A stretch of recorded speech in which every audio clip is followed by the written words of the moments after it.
don't put yourself into a prison of anxiety. If you sit in front of your television and just watch the news and watch the newsreel, what keeps coming up, it's all going to be bad news. But you know what? There's more than just bad news out there. In fact, let me share some really good news with you that doesn't get as much publicity.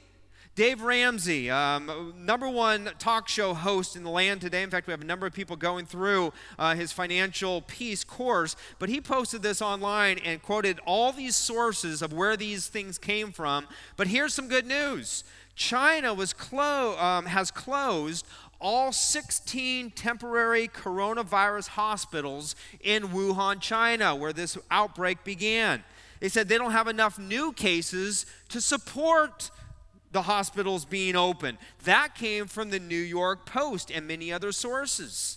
In fact, multiple potential COVID-19 vaccines are currently in development and testing, with at least 3 of those in the United States. That came by way of NBC News, and also NBC 8 News in San Diego said a San Diego biotech company is developing a COVID-19 vaccine in collaboration with Duke University and the National University of Singapore.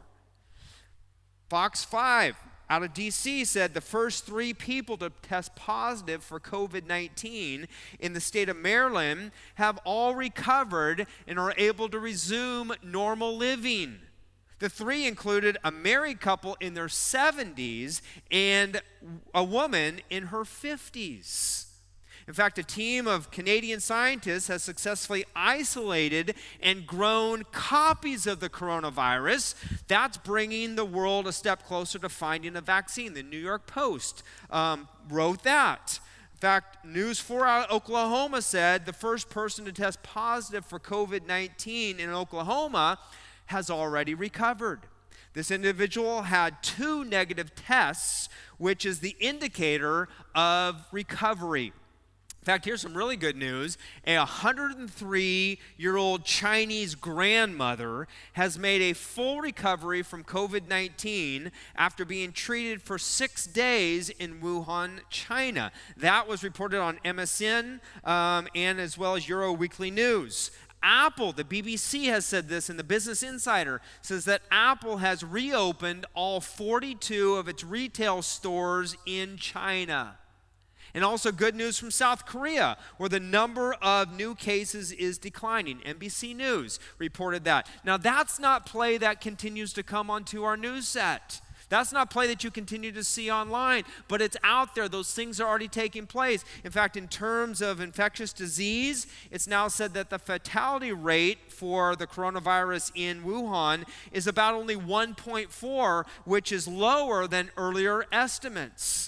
In fact, car companies now have agreed to make ventilators for hospitals that are running short of the ventilators that would have to be shut down. That's great news as well. You think about the economy.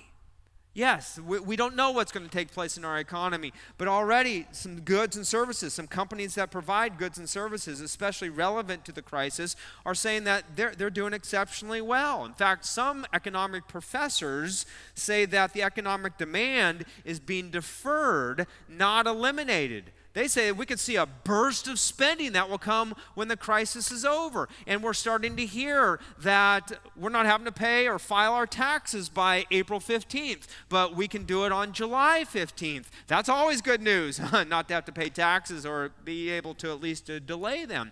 And some of the stores that you've been going to, those empty store shelves don't mean that America's running out of food. Don't go to that place. It just means that the supply chain, even though it's still intact, has a demand on it that's outstripping the ability for it to keep up. But it will continue to be stored. We'll see that taking place. In fact, let me give you some good news from history. Previous generations in America dealt with polio, yellow fever, smallpox, cholera, tuberculosis, and typhoid fever. And we're still here. We'll get through this. We know that God is in control. And if we stay in tune with Him and in touch with Him, we will continue to hear this good news and this good hope.